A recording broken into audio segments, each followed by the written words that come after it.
Hey, Craig Yenny here with My Own Banking System. In today's educational presentation, I'm going to be sharing the keys to unlock your mind, grow your wealth, and live abundantly. Our time today will be spent examining the 7 keys below. Key 1. First, we need to talk about the money problem and expose how it's impacting you as well as how it's impacting your family. Key 2, when seeking the solutions to the money problem, it will require you to think and act differently. Key 3, a very important aspect of the solution is knowing about the most efficient savings tool in existence. Now, I have a hint for you. It's the same one that's used by the big financial institutions and the wealthy. This includes Bank of America, Wells Fargo, the Rockefeller family, Walt Disney, and many others. Key 4. The wealthy and the big financial institutions know how to use money proficiently. We also need to be aware of how money works so we can make the money work for us. Key 5. As we spend, dollars leave our personal economy forever. I will show you how to recapture those dollars, reuse them for buying the things you need and want in life, as well as creating passive income. Key 6. This presentation is just the start of your journey. I will share some additional resources that you can use to build up your knowledge and your education. Key 7. Lastly, what you'll hear in this presentation is not based on theory, but actual practitioners using the same set of tools and processes. Mentors are available to walk beside you in getting started and getting you on the right track from day one. Key number 1, understanding the money problem. Along the way, we have all been told by grandparents, parents, teachers, friends, and advisors on how to do money. The common themes we've been told include locking our money away for 20, 30, or even 40 years in hopes of a brighter future. We've also been told to hand over control and the use of our money to others who know better than us. We're told to put our money at a higher risk to hopefully achieve higher investment returns in the future. Have you ever been asked, how much money are you willing to lose? Well, I have, and my answer was 0. Now, we all have needs and wants for money. This includes a place to call home, a car, maybe education for our children, family vacations to get away from the hustle and bustle of life. We might even have incurred debt that's stacked up and we need to pay that off. But at some point in life, emergencies arise and they never happen at the opportune time. We get sick, break bones, lose jobs, wreck cars, and we need money to help us in these times. Many people have hopes of a comfortable retirement in their golden years. So I have a question for you. Does our need for money align with what we've been told to do? I say no, because when you need to buy a car or you have an emergency, how useful is it to have your money locked up for 30 years? Do you ever wonder where all of the money went at the end of the month? We end up paying principal and interest for the things we need and want in life. 20 cents of every dollar we earn goes towards automotive. 30 cents of every dollar goes towards housing. 40 cents of every dollar goes towards living, including clothing, dining, and vacations. That means that 90 cents of every dollar leaves our family and is gone forever. We have 10 cents of every dollar remaining for savings, and many focus on putting this 10% at a higher risk to meet their savings goals for the future. Now, instead of focusing on the 10% that you are saving and putting away at a higher risk, I'm going to show you how you can be more efficient on the 90 cents of every dollar you're spending. 5% of our spend on automobiles is due to interest on loans. 25% of our spend on homes is attributed to our mortgage interest. 5% of our spend on living is related to our credit card interest. If I could show you how to recapture the 5% of interest you spend on automotive loans, doesn't that mean that you now have increased your savings by 50%? We need to look at how the banks operate and understand how they do money so we can mimic them and be more efficient with our money. When we get income, the first step is to deposit it into the banking system and then spend. The picture of the bank is representative of the banking system, not one specific bank. After we put our money in the banking system, the money does not sit still, wasting away in a vault. You can't go back a day later and ask for the very same $20 bill that you put in earlier. The banks keep money in motion. Money in motion makes more money. The banks look at the spread of deposits and loans to keep making more money while using other people's money. When someone takes out a home loan at 7%, the bank makes a 3% spread. They have a cost of 4% of your deposit and make 7% from the homeowner. They do it again for an 8% car loan and a spread of 4%. They do it again for a 9% home remodel project loan and a spread of 5%. This continues for many types of loans, including a debt consolidation with a spread of 8%. If we tally up the spread the banking system made on the depositor's money, it's 20%. That's 5 times what we receive by letting the bank use our money. That's a 500% return for the bank. You can go and look at the financials of the banks and you will see that they make anywhere from 400 to 1300%. The negative consequences of money problems run deep in our families. Money problems are ranked as one of the top 3 reasons for divorce.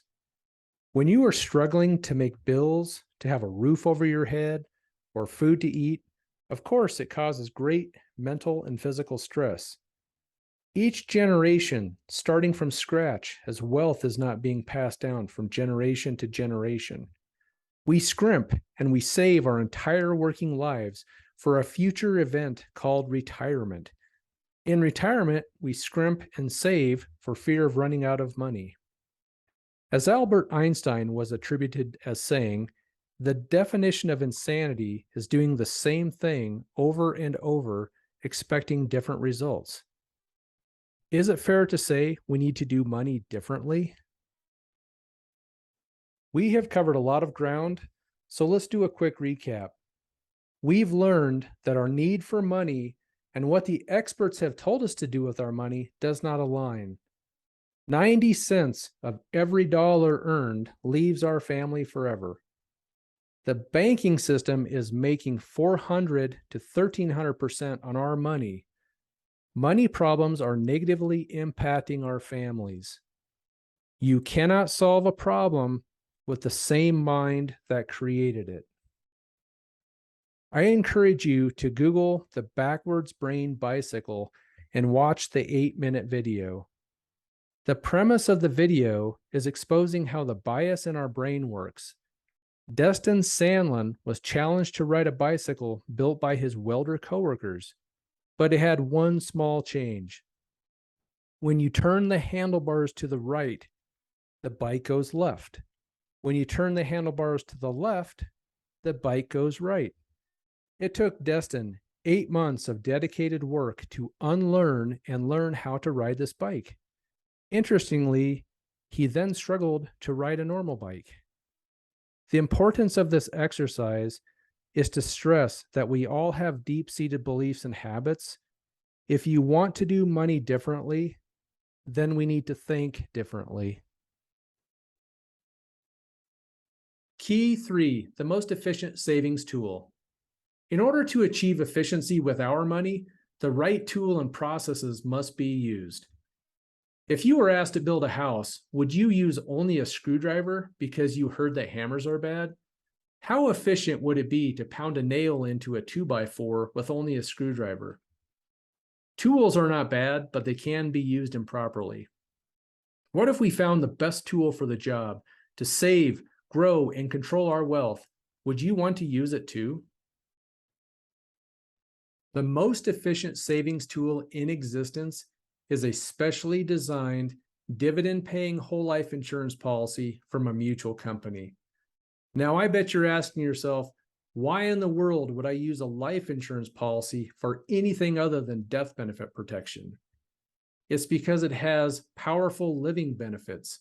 It comes with safety, liquidity, the ability to grow the same dollar in multiple places simultaneously, tax benefits, and many others.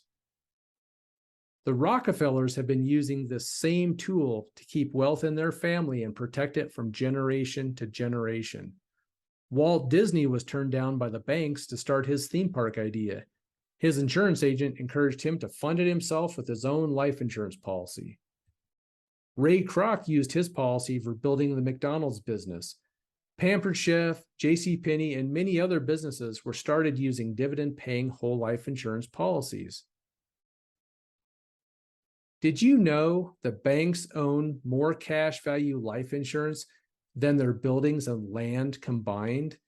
In the third quarter of 2020, banks had $182.2 billion of cash value life insurance. Why would the banks do this? It's because it provides safety, stability, and growth. And did you know that the FDIC allows the banks to classify cash value life insurance as a Tier 1 asset? It's considered a core measure of their financial strength. We need to do what the banks are doing. Key 4, money mysteries. If you were given the choice between receiving $1 million right now or 1 penny that doubles every day for 30 days, which would you choose? It sure would be nice to have the immediate $1 million, but hold on and let's take a closer look at the numbers. This table shows the power of uninterrupted compound interest. Would you be regretting your decision on day 15 when your balance is only $163.84, knowing you could have had $1 million? How about at day 25 when you get $167,000? It starts to feel a little bit better, but far from the $1 million we could have had. But if you look at what happens just 5 days later, your penny has grown to over $5 million. A key principle to keep in mind is the powerful combination of time plus uninterrupted compound interest. There is another key principle we need to keep in mind, and it's what I call the wealth erasers. Every time we make a withdrawal or have to pay taxes or get charged investment fees, our wealth gets erased. If I take out 2 withdrawals over the next 30 days of the penny doubling, how does that impact the end result? At day 15, I take out $100. At day 25, I take out another $100. My overall reduction in my account is showing I lost over $3 million just because of a $200 withdrawal. This example is exaggerated to show the power of uninterrupted compound interest and the impacts of wealth erasers, but the same thing is happening to your wealth every day. Let's run through a scenario I call the honest banker. Let's assume you have $25,000 in your savings account and your banker is giving you a 4% interest rate on your deposit. It's now time to buy a car and you enter the bank to withdraw your $25,000.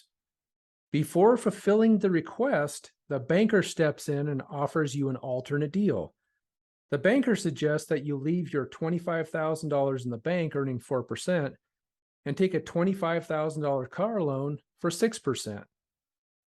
Is the banker offering you a better deal? Almost everyone I ask says it would be better to take the cash and buy the car versus taking the loan. Why would you willingly give the banker 6% for a loan while you only get 4% on your savings? Wouldn't you be losing 2% on the deal? Well, let's see how the numbers work out. If we have a loan of $25,000 at 6% for 5 years, that's a monthly payment of $483.32. The future value that we will pay in total for the car loan will be $483.32 for 60 months, which adds up to $28,999. The $25,000 savings at 4% for 5 years results in an account balance of $30,525. So in this case, the banker was being honest. By keeping your money in the bank, compounding at 4%, and taking the 6% loan, you are ahead over $1,500. This is because your savings is growing on an increasing balance and your loan is being paid on a decreasing balance. So the principle to learn here is that we can make money all day long earning at 4% while taking a loan at 6%. We have discussed a lot of material, so let's do a quick review of the highlights of keys 1 through 4. In key number 1, we learned that our needs for money do not align with what we have been told to do with our money. The banks are using our money to make anywhere from 400 to 1,300% returns. In the patterns of spending, we talked about the 90 cents of every dollar leaving our families forever. We will focus on how to recapture this money before it's gone. In key 2, we covered the importance of unlocking our minds to get better outcomes. Can we solve the problems we have with money using the same mind that got us here? No. The process we're talking about requires different thinking to achieve our desired outcomes. In key 3, we talked about the most efficient savings tool. That's a specially designed dividend-paying whole life insurance policy from a mutual company. The wealthy have been using this for several decades. The banks are the largest holders of cash value life insurance. In key 4, we learned about the power of uninterrupted compound interest in time, but we also received a warning of how taxes, fees, and withdrawals are erasing our wealth. Lastly, we reviewed the math to prove you can make money all day long compounding at 4% while paying a 6% loan. In key 5, you're going to learn how to purchase cars with your own bank, pay down debts faster and more efficiently, and generate a passive income. In order to take over the banking function in our lives, we need to add one step to our cash flow. Our cash needs to go into our bank before buying cars, paying down debts, or funding investments. We will simply do what the banks do and make a spread on all things we need and want in life. The tool we use for the banking function is a specially designed dividend-paying whole life insurance policy from a mutual company. The components of our banking tool consist of 4 main buckets. All of your deposits or premiums go into the first bucket. Once money is put into this bucket, it grows guaranteed, uninterrupted compound interest for the rest of the insured's life. The second bucket represents the available amount of cash you have to use within your banking system for anything you need or want. The third bucket is your death benefit. This is the collateral for any loans that you will take from the insurance company. The last bucket is the life insurance company's general fund, and this is where you actually get your money from when taking a loan. We are now going to learn how to buy a car with your own banking system. We are no longer going to take car loans from the bank. We are no longer going to take car loans from the dealership. We are going to take loans from our own banking system, and we're going to treat our bank just like any other bank and pay it back in full. As we go through this example, remember every policy is specially designed to meet your specific needs and funded with what you want to put into it. You might want to put in $250,000 per year, or $200 per month, or $1,000 every quarter. The amount and timing are up to you. In this example, the policy owner decided to put in $10,000 per year. The columns in the table show the policy year, the deposit amount, repaid loans, car purchases made, the available cash value, and the death benefit. For the purposes of car buying, the age and death benefit do not matter, so I have minimized those values. This policy design was set up to deposit $10,000 per year for the first 7 years, then pay $4,000 going forward. Again, this can and most likely will be different depending on your specific goals and objectives. In this example, a $25,000 car was purchased in year 4 of the policy, and payments of $6,000 were made back into the policy for 5 years. Let's dig into the way the policies is working when buying a car. In the first 8 years of the policy, $74,000 was added in premium or deposits. In years 4 through 8, $6,000 was paid for the car loan, just as it would have been at any other traditional bank.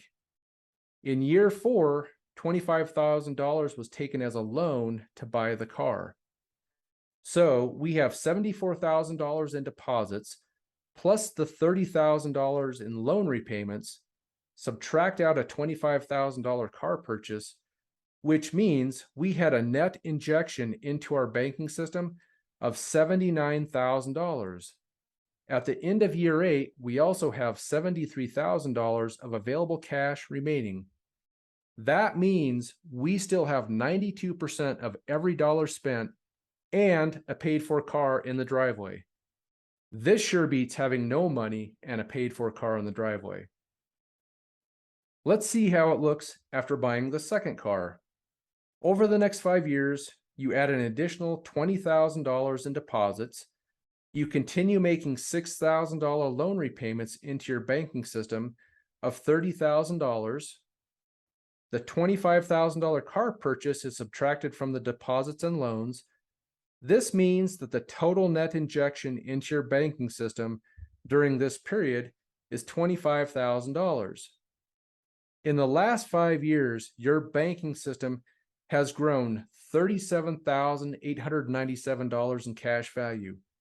The net benefit to you so far is the $37,897 in cash value growth minus the $25,000 car purchase. You have a net benefit of $12,897, and you have 2 cars fully paid off sitting in the driveway. And it keeps getting better and better every year with each new car purchase. How do you like buying cars this way? Every year, a significant portion of your income goes to paying someone else interest. Albert Einstein said that compound interest is the 8th wonder of the world. For those who understand it, earn it, and for those who do not, pay it. The next use case will go into the details of how to pay down debt and start earning compound interest versus paying it. There are 3 main options we will discuss to determine the most efficient path forward. The first is to stay on the current debt schedule and make minimum payments. This means if you have 20 years remaining on a 30-year mortgage, you will continue making payments over the next 20 years. The second option is to use your own bank and pay down debts faster and earlier. This means you have some available cash to fund your banking system. As debts are fully paid off, you will continue paying the same amount into your banking system. This will allow you to recapture what you were sending to other banks, increasing your available cash value for subsequent use. The available cash value will then be used to continue paying off the next set of debts until they're all gone. The third option is very similar to the second option. You will use available cash to pay down debts faster, but you will not be putting it into your own bank first. Now, let's put those 3 options on trial and see which is the most efficient. On the left-hand side of this chart, all of the debts are listed.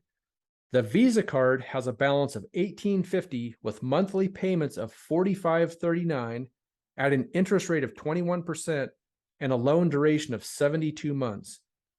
The American Express card has a balance of $24.50 with monthly payments of $60.12 at an interest rate of 23% and a loan duration of 80 months. The other debts listed are a Macy's department store card of $3,500, a Lowe's home improvement card with $9,000, a camper loan for $25,000, a truck to pull it at $50,000, and the remaining home mortgage of $154,000. This means our total debt due is $245,000. Now, if the debt's all paid off on schedule in 20 years, we will accumulate an additional $100,000 of interest payments over that period. This means the total debt payments will be well over $349,000. In this specially designed banking policy, it was decided by the policy owner to inject $10,000 per year into the banking system. This amount is completely up to you, and the policy design will be dependent upon your specific goals and objectives.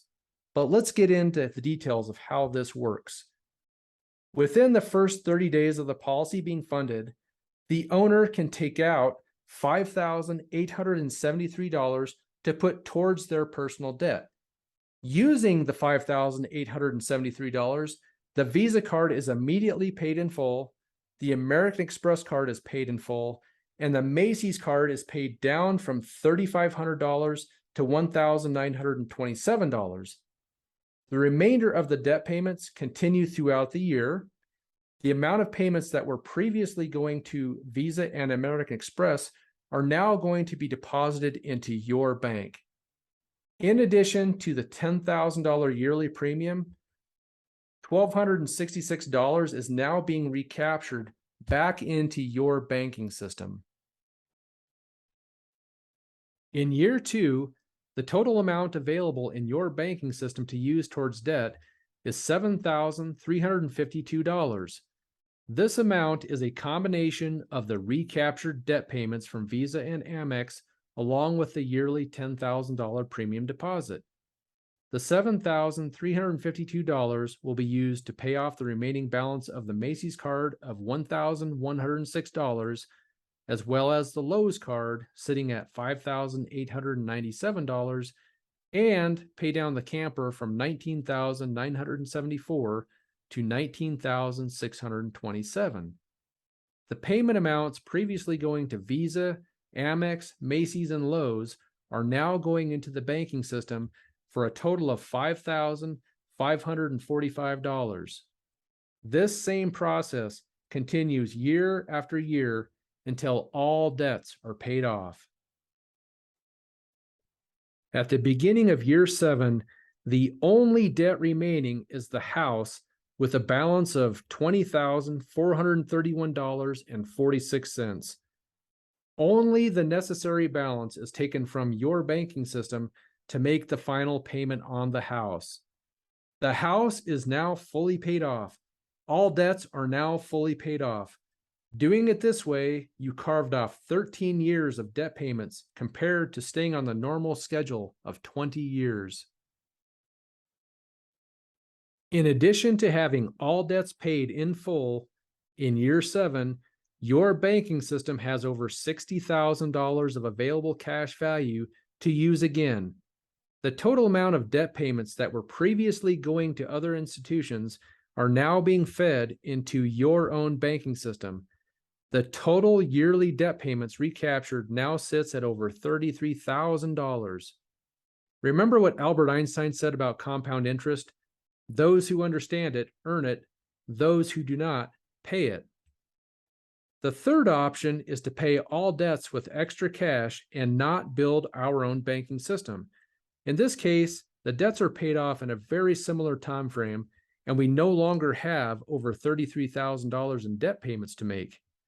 There is a major difference having our own banking system. None of the debt payments or extra cash were captured in our own banking system with the cash model. you would be left with $0 compared to having over $60,000 in your banking system. After putting the three options on trial, having your own banking system is the clear winner. The keys to wealth building are to keep your money moving, grow money in multiple places simultaneously, and leverage other people's money to make more money. One of my favorite investments is private lending to real estate investors. In this example, income first gets deposited into your own banking system. You then take a loan from the general fund of the insurance company, with your death benefit being the collateral. $100,000 is then loaned out to the real estate investor on a private lending deal. The $100,000 is backed by the real estate asset in a first lien position, and 12% interest-only payments will be made for the next 12 months. That means you get a check in the mail every month for $1,000. At the end of the 12-month term, the $100,000 principal is returned to you. Now you are making money in two places with the same dollar. The premium deposit is growing uninterrupted compound interest, and you are earning 12% on the $100,000 that you loaned on the private lending deal. Let's break down the ins and outs of this deal so we understand it in more detail. The first place you make money is on the premium deposits, which can grow conservatively anywhere from 4 to 6%. The second place you make money is in the spread between the private lending interest gained and the loan interest paid to the insurance company. In this case, let's assume your loan interest from the insurance company is 5%.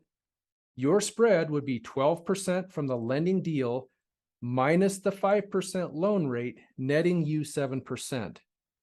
Your net growth would include the 4 to 6% premium deposit plus the 7% spread. This puts into practice the wealth building strategy of keeping money moving, growing money in multiple places simultaneously, and using other people's money to make more money. Key 6, a wealth of resources. All of the concepts shared in this presentation may be completely new to you. It is important to continue your education and learning about this topic if you want to do money differently. I highly recommend these 3 books. R. Nelson Nash was the pioneer in codifying the use of a specially designed dividend-paying whole life insurance policy from a mutual company as part of the privatized banking movement. His book is full of examples and illustrations to help further explain the power of the infinite banking concept. 2 of my mentors, Brent Kessler and Chris Noggle, wrote Mapping Out the Millionaire Mystery, which is a modern, expanded look at the infinite banking concept. This book is highly influenced by Nelson's book and full of great teachings and examples. Lastly, The And Asset by Caleb Gilliams is a must-read. Caleb does an eloquent job of explaining why the privatized banking system is an and asset. This is not an either-or option. You do not have to decide to either do privatized banking or crypto or stocks or real estate. Privatized banking with a whole life insurance policy is an and asset and the most efficient way to capture our dollars before being spent, as well as put money to work in multiple places. Key 7, mentors to help you become your own banker. When you are ready to take the next step, mentors are available to help you every step of the way in building your own banking system. This includes a free consultation to get an understanding of your specific needs and goals, a complimentary cash flow analysis to show you how the system will work for you. You also have access to a dedicated team to walk you through each step of the application, funding, and implementation stages. And our team offers ongoing support to help you stay on track in using your banking policy efficiently. I am grateful you spent this time with me, and I look forward to being part of your journey to unlock your mind, grow your wealth, and live abundantly.